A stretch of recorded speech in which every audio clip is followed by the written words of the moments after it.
आपल्याला एन्थुसियास्टिक राहण्यासाठी proper nutrients खूप आवश्यक असतात.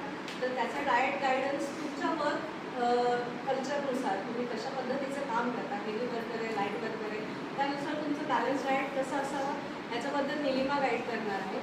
आणि तुम्ही काम करताना तुमचं वर्कस्टेशन कसं असावं, जसं आता आपण किचनमध्ये काम करतो तर किचन कसं असावं, कुठल्या हाईटवर असावं किंवा कुठला वस्तू कुठे ठेवलेली असावी आणि तुम्ही कुठल्या पोझिशनमध्ये तिथे असलं पाहिजे जेणेकरून तुम्हाला पुढे चालून कुठले जॉईंट्स प्रॉब्लेम होणार नाही आहेत, मसल रिलेटेड इंजुरीज होणार नाही आहेत, ह्या सगळ्याविषयी मी गाईड करणार आहे.